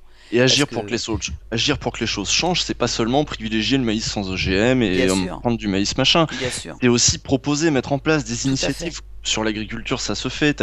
Les T'as- AMAP, tous ces voilà. systèmes-là, bien sûr. Et puis proposer, moi c'est ce que j'essaie de faire dans mon coin, proposer des alternatives culturelles, dans le sens où alors c'est un peu compliqué. Mais ce que je disais quand je disais que c'était toujours les mêmes qui avaient la parole, euh, ça veut dire qu'il y a eu un monopole d'une certaine idéologie sur toute forme de parole publique à un moment donné. Et même chez les humoristes, etc., c'est très convenu, c'est très bon. Donc moi, ce que j'essaie de faire dans mon coin, modestement, c'est d'essayer d'apporter un point de vue divergent, c'est d'essayer d'apporter, et ben apporter ce petit point de vue divergent. Moi, je le fais sur le monde du jeu vidéo. Alors, je me fais insulter parce que je crame une boîte au début du truc, tu vois. Mais c'est pas grave. Au moins, ça, vous l'avez pas nécessairement vu ailleurs. Et il y en a qui vont peut-être réfléchir sur le, ah oui, tiens la boîte. Bien sûr. Peut-être que c'est, tiens, peut-être que les éditions collector à gogo, ça nous entretient dans un rapport de consommateur, peut-être éventuellement. Ils vont peut-être se dire aussi, mais moi je vais au-delà de ça. Eh ben c'est bien, au moins t'as fait le réflexe, t'as eu le moment où tu t'es dit, ah oui tiens c'est vrai. Et ben, même celui-là, je me dis que cette petite germe d'idée peut grandir, on essaie de planter des trucs comme on peut, et des fois assez maladroitement, des fois un peu bourrin, mais bon, on fait ce qu'on peut pour mettre d'autres idées dans la tête des gens que celles qu'on leur sert partout C'est ailleurs. Et ça, c'est ça. faut arrêter de faire le canard et de se faire gaver. Il faut remettre en place le cerveau et le remettre. Voilà, il faut aller chercher les infos et puis. Ouais, mais je situais ça dans la perspective de aller au-delà de choisir entre ça et proposer encore Oui, autre bien chose. sûr, bien sûr. Bien sûr. Après, le problème, c'est que je pense que sur la totalité des citoyens, il y a les locomotives et il y a les autres. Il y a des tas de gens qui proposeront pas parce que c'est pas dans leur nature que de décider justement que lui aussi, il peut arriver à faire quelque chose pour faire changer les choses. Donc c'est pour ça que ça me paraît important qu'on ait accès à une autre forme, grâce à Internet par exemple, à une autre forme d'info, que ce soit en écoutant effectivement ce que toi tu fais, ou ce que d'autres font, ou en allant chercher des infos, parce que tu vas avoir ceux qui sont moteurs, qui vont donc bah, décider de se dire, bah tiens, moi j'aimerais véhiculer un petit peu telle et telle idée, donc je vais me faire une petite émission et proposer des thèmes intéressants pour essayer de faire réfléchir les gens un petit peu différemment. Et puis tu as ceux qui ne feront pas ça parce qu'ils sont pas moteurs. Mais moi, je suis pas, j'adhère pas du tout à cette théorie de, il y a des gens moteurs, il y a des gens pas moteurs, naturellement. Je Ah pense que oui, il y a des moyens d'expression desquels il s'agit de s'emparer. Ces moyens d'expression, ils peuvent être plus facilement ou plus difficilement faciles d'accès. Mais par exemple, il y a des gens, enfin, le savoir-faire technique qu'on a acquis nous sur les 36-15. Quand je ouais, parle de technique, c'est autant des techniques de tournage que des techniques de montage, que des techniques d'écriture. S'il y a ouais. besoin de techniques d'écriture, il y a besoin de technicité, il y a de la technicité aussi là-dedans, de comment je tourne mes phrases, etc. Il y a quand même un espèce de savoir-faire, une gamme de savoir-faire requis. Mais cette gamme-là, elle nous est pas tombée dans les mains. On a un peu bataillé pour l'avoir, on a un peu lutté, on s'est un peu démerdé, on a un peu bricolé, on l'avait pas à la base. Donc il faut Oui, que les mais gens s'en emparent de ces bien trucs-là, sûr, qu'ils mais fassent la démarche. est-ce que est-ce que tu crois pas qu'il y a il y a des gens qui vont avoir un type de caractère à aller batailler pour aller chercher ce qu'ils veulent et d'autres moins? Peut-être, oui, bien sûr, mais ce que je veux dire, c'est qu'il faut que personne se dise, moi, c'est pas mon truc. Faut quand même essayer de voir sur quel terrain vous êtes le plus à l'aise. Est-ce que vous préférez, il y en a qui vont être de très bons relais d'information juste parce qu'ils font des statuts Facebook rigolos. Bon, bah, si c'est votre truc, allez-y, faites plein de statuts Facebook en racontant des trucs. Et puis d'autres qui vont vous dire, bon, bah, moi, je vais carrément ouvrir un blog. Mais il devient essentiel maintenant, au-delà de choisir entre A et B, de proposer aussi Ouais, d'une t'as manière raison. ou d'une autre, c'est absolument ce qu'il faut faire, peu importe la manière dont vous le faites. Ne vous contentez pas de vous dire, c'est formidable, sur Internet, il y a des trucs différents, du coup, je vais pas regarder la même chose qu'avant. Dites aussi, sur Internet, il y a des trucs, et moi, je vais Qu'est-ce carrément que en je peux profiter. faire moi? Oui, oui, Qu'est-ce oui. que je peux faire moi? Comment je peux diffuser mon point de vue? Comment je peux enrichir mon point de vue? Parce qu'on enrichit son point de vue en le diffusant, parce qu'on se confronte on se confronte au point de vue des autres, qui vont nous amener soit à nuancer le nôtre, soit à mieux construire notre argumentaire. Et c'est important de se familiariser avec la prise de parole publique, parce que c'est la base de la démocratie. Si dans une démocratie, ce sont toujours les mêmes qui ont la parole, et ben à Ah ce moment-là, bah ils vont finir par constituer un groupe qui vont se mettre d'accord sur leurs intérêts d'une manière ou d'une autre. Il faut que tout le monde, que la parole puisse émerger de tous les points possibles, même des gens bien qui sont sûr. pas à l'aise avec le langage. Oui, t'as raison. Euh, des gens qui sont pas à l'aise avec le langage, qui sauraient pas écrire de la poésie classique et qui à un moment se mettent à écrire du rap. C'est aussi Bah con que oui, bien ça. sûr, bien sûr. Mais il faut trouver des moyens de s'approprier tous ces trucs-là. Mon exemple était un peu pourri sur le rap, mais ce que je veux dire, Non, c'est que non, c'est non, non, parce qu'en fait, c'est une forme de poésie aussi, mais avec d'autres mots et avec... non, moi je trouve qu'il est pas mauvais ton exemple. il faut nous enlever les complexes qu'on a. Il faut qu'on arrive à s'en départir, tous autant qu'on est. On nous a bourriné avec des figures fortes de partout. Lui, il faut l'admirer. Lui, c'est formidable. Lui, c'est bien. Il faut arriver à faire tomber un peu les modèles et à se dire bon, qu'est-ce que je prends chez qui, qu'est-ce que je prends chez quoi et qu'est-ce que je propose moi, et avoir les couilles de se dire. Enfin, ce que je disais, voilà, c'est important dans la démocratie que en effet la parole puisse émerger de partout. Donc, il faut encourager tout le monde à prendre la parole, à débattre, parce que c'est la base. Et c'est parce que depuis 30-40 ans, on fait quoi sinon regarder la télé et C'est ça. donner au Mais boulot notre avis sur la télé. justement, tu vois, tout ce que tu viens de dire me fait réfléchir à ce que je t'ai dit avant, quand je disais par rapport aux gens qui sont moteurs et à ceux qui sont plutôt locomotives. En Mhm, fait, je crois que c'est toi qui as raison. Simplement, je pense que potentiellement, effectivement, tu as raison, on est tous moteurs. mhm, Le truc, c'est qu'on est dans un système qui fait que ça fait des décennies qu'on nous gave et qu'on nous dit juste, mhm. dans la vie, tu ouvres la bouche et nous, on remplira. C'est-à-dire, tu mets ta télé, pof, tu as des infos, donc tu te gaves de ce qu'on te donne. Tu vas à l'école, on te dit, il faut apprendre par cœur, pof, tu te gaves de ce qu'on te donne. Donc en fait, si tu veux, c'était en ça que je disais qu'il y avait des gens moteurs et d'autres non. Mhm. Mais là où tu as raison, c'est qu'en fait, c'est juste une, euh, une façon de faire depuis trop longtemps qu'on peut effectivement casser. Mais Et je ouais, pense que tu as raison, en fait. Je pense que tu as raison, que tout et le ouais, monde peut... Tu as raison. sinon les gens moteurs, ça va toujours être les mêmes. Ça va être Oui, ceux qui ont oui, de l'aisance, ceux qui ont de l'aisance à l'oral, qui savent bien parler. Pourquoi ils savent bien parler en général? Parce que leurs parents savent bien parler. On a l'exemple par bien exemple, sûr. Diablo X9. Diablo X9 a un très bon français. Il a aucun problème avec l'oral, avec l'oralité, etc. Ouais. Pourquoi? Parce qu'il y a des parents qui sont dans les médias. Je suis pas en train de dire plutocratie, je sais pas quoi, il faut pas tous ces gens. Ah bah non, C'est mais pas, quelqu'un qui je suis pas en train. t'éduque et qui lui-même a Voilà, très peu de vocabulaire, il risque pas de t'inculquer du vocabulaire, voilà. Et de toute pourtant, façon. c'est pas pour autant que ce que tu as à dire n'est Bien pas sûr, intéressant. bien sûr. Donc, il faut s'emparer de moyens. Il faut se donner les moyens aussi de s'habituer à la prise de parole publique. C'est un truc qu'il faut travailler parce que sinon, c'est toujours les mêmes qui vont causer, ceux qui sont à l'aise. Et ceux qui sont à l'aise, bah, c'est toujours les mêmes, ceux qui sont à l'aise dans tous les sens du terme. Ah ouais, non, mais t'as raison, t'as raison. Et je pense qu'elle est là la clé. Elle est sur le fait qu'il faut arrêter de jouer les oies qu'on gave. Mhm. Et que effectivement, il faut aller un petit peu. Et puis parce qu'en plus, sinon, franchement, cette vie, elle a quoi comme intérêt, quoi? Si on parle pas? Ah bah si on, non, si on ne fait que recevoir. Ah oui, oui, oui. Bah oui, Tu vois, oui. si on ne fait qu'ouvrir la bouche pour être nourri, bon, au bout Mhm. d'un moment, t'en as fait le tour, quoi. Et travailler. Donc voilà, et ce qu'a été malheureusement le cas de beaucoup de générations avant nous, qui ont eu des vies où justement, alors tu avais ceux qui étaient les élites, Mhm. qui venaient très certainement, effectivement, et d'ailleurs c'est même certain, de familles d'élite elles-mêmes qui permettaient donc d'élever les gamins dans des conditions qui leur permettaient de pouvoir prendre la parole ou d'être force de proposition dans des choses qu'ils allaient mettre dans le monde. Et puis tu avais les autres qui, eux, bossaient comme des fous, soit à la ferme, soit dans des industries diverses et variées, qui rentraient Mais on chez est eux toujours complètement là-dedans. claqués. Ben, bien Donc, sûr, tu sais, c'est le problème qu'il y a eu avec enfin de mon point de vue, avec les dernières élections, avec tous les gens qui disaient, mais mon Dieu, Le Pen a augmenté, il y a beaucoup plus de racistes, etc. C'est dramatique. Moi, je ne pense pas ça. Je pense qu'il y a énormément de gens qui ont voté Le Pen juste parce qu'ils ne sont pas informés. Ce ne sont pas pour autant des racistes. Ce sont juste des gens qui, comme ils sont sont pas informés, ils bossent comme des fous. Ils rentrent chez eux le soir, il est pas d'heure. Résultat, ils se collent devant la télé, ils regardent TF1 et puis bah, TF1 leur vend quoi? Oh là là, en ce moment, c'est l'enfer. Tout le monde se fait agresser partout, la violence est partout, etc. Et on te file de la fausse information.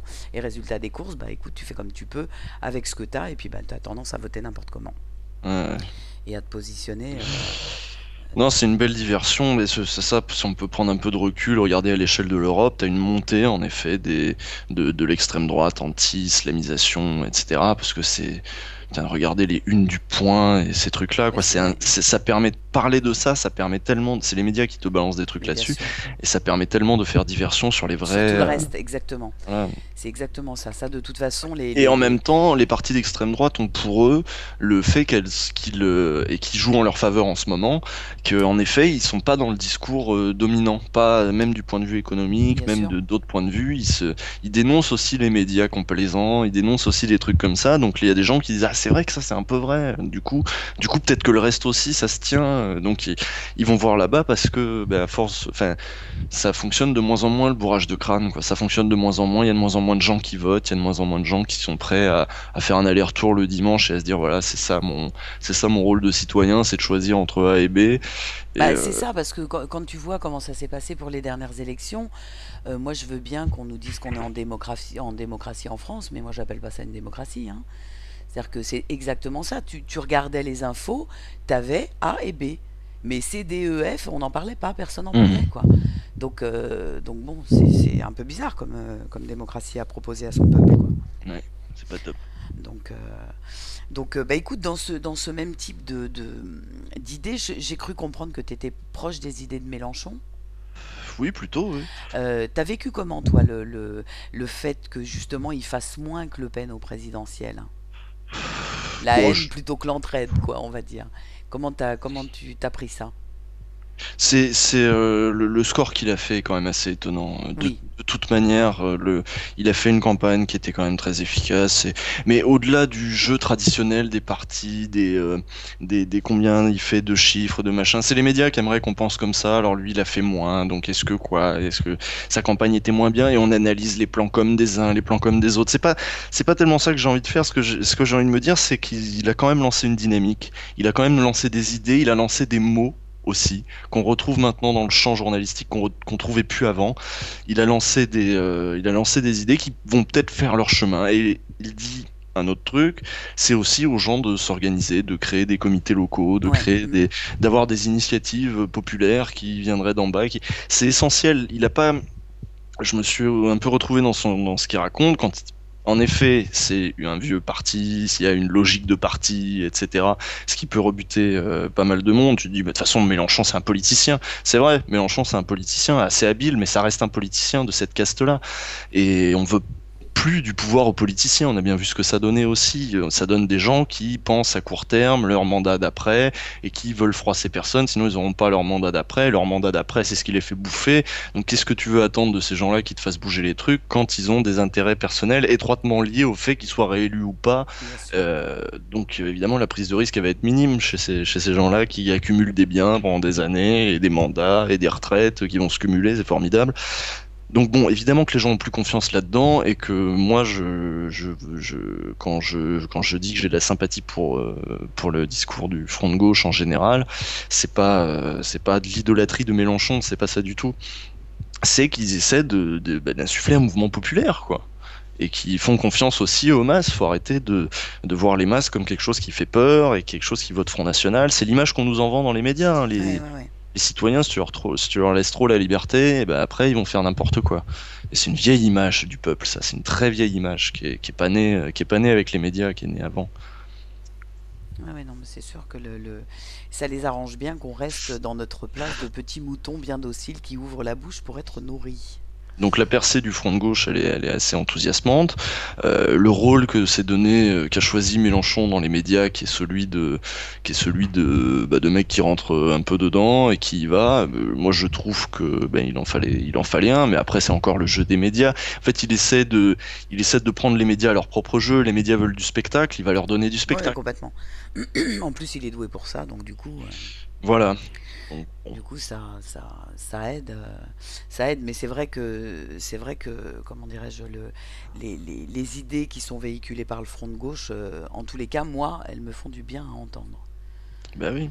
Parce que on revient à des valeurs un petit peu plus proches des miennes et voilà quoi. Puis Donc, il y a un projet politique quand même derrière, parce que Mélenchon c'est aussi un tacticien, mine bien de sûr, rien. bien sûr. Mine de rien, il a un plan, il y a un projet politique, il y a une stratégie de prise du pouvoir d'une manière ou d'une autre à long terme, qui est que moi je trouve crédible. C'est-à-dire que j'ai l'impression que le plan de Mélenchon peut fonctionner, Ouais, c'est vrai. plus que celui d'autres partis avec lesquels je pourrais avoir un petit peu de sympathie. Euh, j'ai l'impression que l'orientation du front de gauche me paraît crédible et me paraît sérieuse. Tu as voté au deuxième tour? Non. Ouais, moi non plus. Moi non plus. Du coup, je vais pas voter. Bon bah écoute, on va passer sur un autre thème, si tu veux bien, moins que tu aies des choses à ajouter à ce qu'on Oh vient de non, dire. non, on a déjà bien fait le tour. Donc, parce il y a un thème qui m'intéresse, enfin que je voudrais bien aborder avec toi, une chose qui m'intéresse chez toi. Je crois que tu vis en communauté avec des potes, Absolument. absolument. On peut dire avec qui? Oui, oui, moi, Donc, ouais, avec Dorian, avec Relmiop, avec Cœur de Vandal et Pierre, un donc autre gars. avec Nesblog en gros. Avec Nesblog, Pierre il est dans l'informatique, donc il a sa boîte d'informatique, et en plus de ça, il gère le site Nesblog, donc on sait vraiment la maison Nesblog. D'accord. Et vous vivez tous ensemble depuis quand? Depuis un an maintenant. Depuis un an. Qu'est-ce qui vous a amené à décider de vivre en communauté comme ça? Alors moi, j'étais pas au cœur de la communauté depuis le début. Une vieille coloc en fait qui dure depuis des années.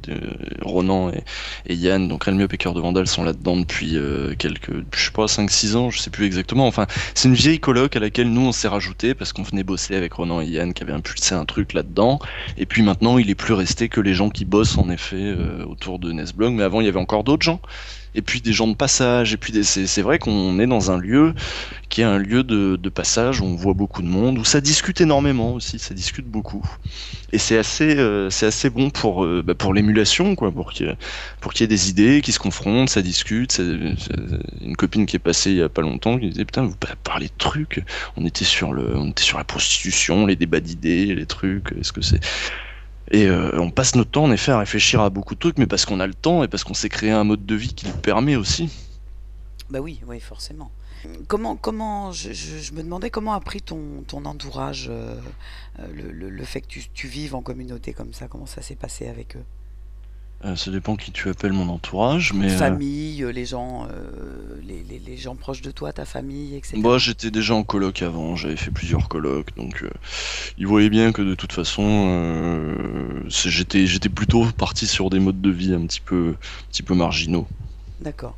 Parce que souvent, et ça va me permettre du coup de faire passer un message par rapport à ça, parce que j'ai des amis aussi qui vivent en coloc. En fait, j'ai deux, deux colloques de potes comme ça, et qui se Mhm. sont retrouvés beaucoup, comment dirais-je, décriés, que ce soit dans leur village ou dans leur famille, par rapport au fait qu'ils vivaient entre garçons, tout ça, l'homosexualité, tout ça. Donc c'est par rapport à ça que je te demandais si, si ta famille t'avait pas posé de Ah soucis non, avec non, ça. non, non, non, non, parce qu'on n'est pas homosexuel, donc la question se pose pas pour nous. Aussi con que ça, il suffit de nous demander, on dit bah non. Oui, oui, donc, euh, mais ça, enfin, je savais d'ailleurs pour vous avoir rencontré, en l'occurrence au Geek Ferris, que vous étiez pas homosexuel, mais souvent les gens font ce type d'amalgame avec une coloc masculine surtout. D'ailleurs, bizarrement, les colocs féminines ne posent pas ce type de problème, mais souvent, Je sais pas, moi on me l'a jamais sorti en tout cas. on ne l'a Enfin, on jamais m'a dit. pas de manière sérieuse ou de manière inquiète, enfin qui aurait de quoi m'inquiéter sur ce que les gens pensent de nous, je m'en fous. S'ils pensent des conneries, ils pensent des conneries. Et vous avez déjà eu dans cette coloc des couples? Ou Oui, oui, oui. et à chaque fois ça se passe nickel, y a pas Bah, de... c'est un peu dur parce que nécessairement, c'est pas le rêve idéal d'une fille que d'aller voir son copain. Il y a toujours plein de monde et les soirées c'est à plein de gens. Ça veut dire qu'en plus, du coup, la fille va avoir un peu la peur. Est-ce que je vais être accepté par le groupe ou pas? Est-ce que donc c'est toujours un peu compliqué. Mais il y a toujours, on trouve toujours. Enfin, c'est sûr que c'est pas la voie idéale vers l'appart à deux et le kangou quoi et le chien parce que du coup ça pose des petites barrières en plus. Mais bon, euh, Bon, alors après ça dépend de si vous avez que des pièces communautaires ou si vous avez aussi des pièces perso, bah, on chacun a sa- notre pièce chacun. Mais après tu sais il y a toujours les petits soucis de la promiscuité, qui dans quelle chambre est à côté de la chambre de qui fait du bruit et machin, tu vois. Ouais. Bon, mais nous on a choisi de vivre plutôt comme ça et puis de toute façon on peut aussi partir et puis aller voir. On n'est pas obligé d'être dans la coloc. Enfin bref, c'est pas, c'est un souci si nous on voulait en effet, on a un mode de vie qui clairement se prête pas à des vies de couple standard. Ouais. On va forcément avoir des histoires un peu plus compliquées que ça, mais on s'en sort. Ceci dit, en même temps, vous rencontrez forcément, enfin, il y a de bonnes chances pour que vous rencontriez des femmes qui soient pas standards non plus Oui, de toute façon, en oui. Et même puis temps, parce que voilà, on a un mode de vie marginal. Bon, bah ça suppose que le reste soit aussi un peu, euh, se passe pas exactement comme la vie de tout le monde ouais, ouais, aussi. ouais. Et parce que moi, je sais que j'avais dans une des deux colocs là, de potes que je connaissais, il y en avait une et ils vivent ensemble depuis maintenant, ça doit faire une trentaine d'années. Mhm. C'est trois couples et ils ont chacun deux enfants. Et ils vivent Mhm. tous ensemble et ça se passe nickel, quoi. Alors par contre, ils ont une maison colossale. Bah oui, tu m'étonnes. Parce que bon, ils sont beaucoup, et que donc ils ont effectivement des pièces communes et puis des pièces par couple finalement, et Mhm. ça se passe nickel pour eux. Ça fait, je te dis, ouais, une Là trentaine pour le d'années. coup, là pour le coup, c'est vraiment une histoire de caractère. Il y a des gens qui supportent pas la promiscuité, il y a des gens qui ont envie d'avoir leur espace à eux. Moi, je sais que je m'en fous un peu et que je suis bien avec mes copains et vivre avec mes copains, c'est bien. Voilà. Bon, bah, il y a des moments où j'aimerais bien être plus tout seul, mais je sais que j'ai plus à y gagner qu'à y perdre, à rester à vivre avec mes copains et vivre avec ceux avec lesquels je travaille. Donc, du coup, on est toujours en train de travailler de manière plus ou moins formelle. Moi, je suis toujours avec Dorian et on est toujours à dire des trucs. Et heureusement, on se voit tous les jours. Et c'est comme ça que naissent des blagues. Et c'est comme ça que c'est notre manière de fonctionner aussi. Et ça se voit enfin, le résultat, c'est aussi notre travail. Et si on n'avait pas ce mode de vie-là, notre travail serait différent. Et le fait que tu aimes comme ça vivre à plusieurs, est-ce que tu viens d'une famille nombreuse ou pas? Trois enfants. Trois enfants. Je sais pas si c'est plusieurs, c'est pas si nombreux, Non, mais c'est pas si nombreux que ça. Frères, sœurs, plus grand, plus jeune. c'est des plus jeunes. J'ai mon petit frère et ma petite sœur. D'accord, donc t'es l'aîné. Ouais. T'es l'aîné de cette fratrie. D'accord. Et quel genre d'ado t'étais? J'étais un ado à l'arrache. J'étais un ado À comme. l'arrache, c'est-à-dire tu te définirais comment? Moi, j'étais pas spécialement très sérieux en cours. J'étais intéressé par pas mal d'autres trucs à côté. J'étais pas. Je sais pas, sur quoi il faudrait.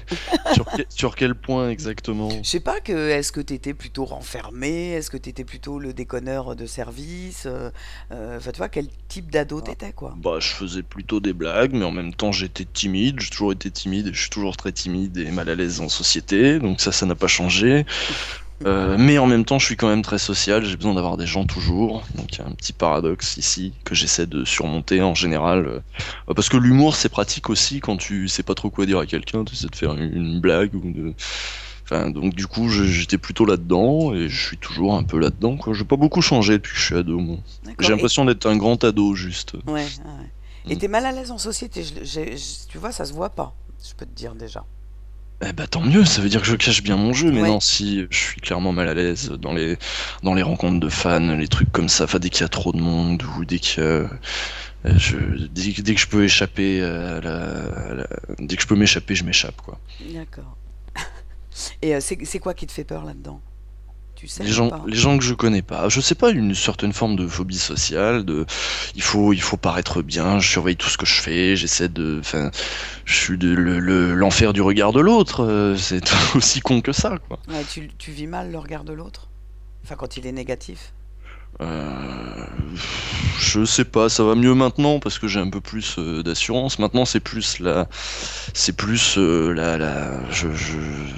saurais pas expliquer. On est vraiment dans un sentiment. On est vraiment, c'est presque physique. Voilà, s'il y a trop de monde, trop de gens qui parlent, ou même qu'on me parle beaucoup, d'être le centre d'attention. Du coup, moi, je stresse beaucoup et je perds un peu mes moyens donc voilà. Du coup, je recherche pas ces situations-là, quoi. Ouais, ouais, ouais. Et comment ça sera d'ailleurs au passage ma dernière question, puisqu'on est déjà on est déjà à 1h25, c'est dingue. Mhm. Donc ce sera ma dernière question. Comment est-ce que tu vois ton futur? J'en sais rien du tout. J'espère que ça va à peu près continuer comme ça, que je vais pouvoir continuer à faire des trucs, à essayer des machins et à pouvoir vivre de ça, ce serait déjà très bien. Moi, je me vois pas me poser, je me vois pas, non, je me vois bien continuer la vie de bohème et les frasques en tout genre. Quand tu dis tu ne te vois pas te poser, c'est-à-dire en couple, avec une famille?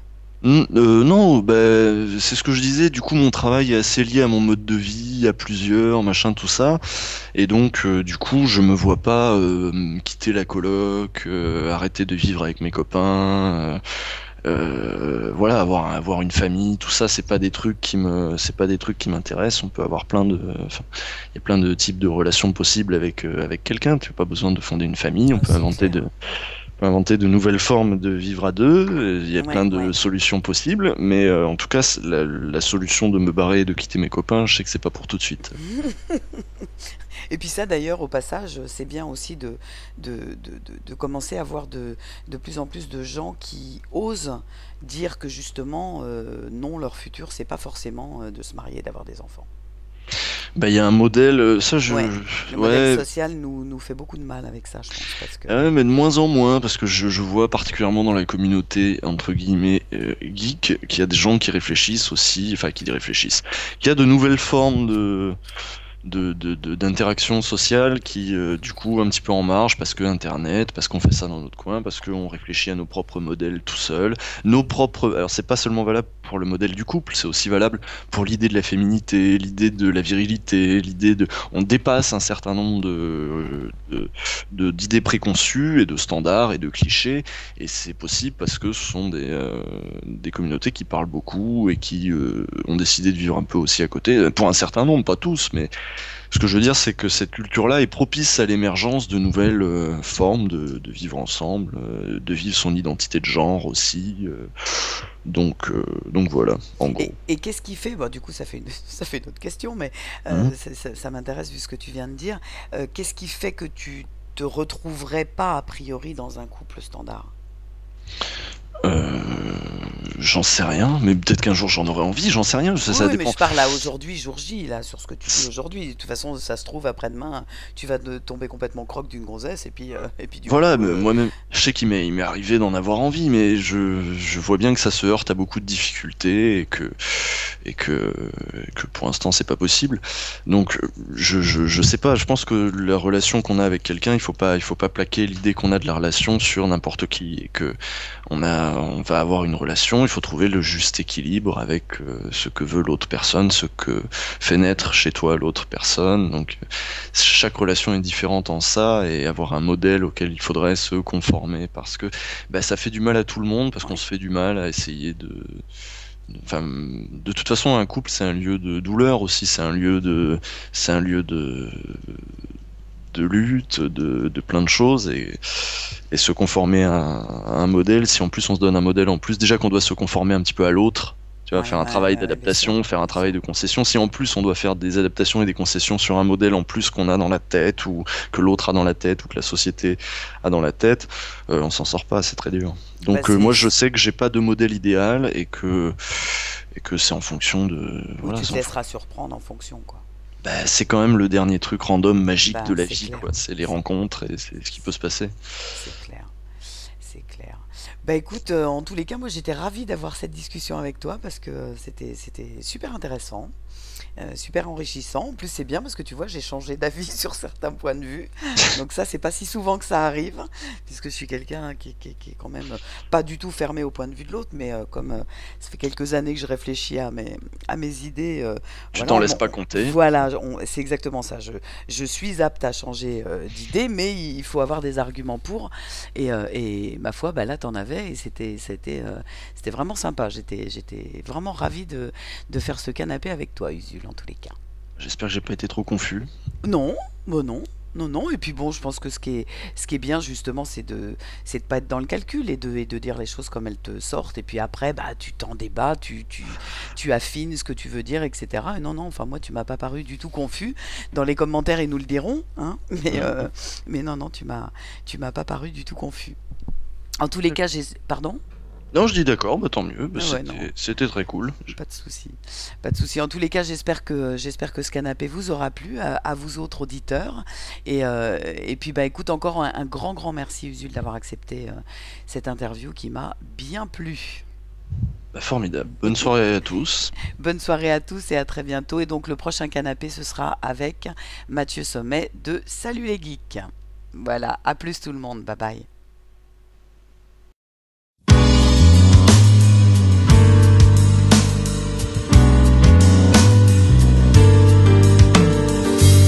To show for it, no one to agree. One blinking number is light enough to see. Strobe changing my motions into one series of stills. Windows are paintings of people staying warm.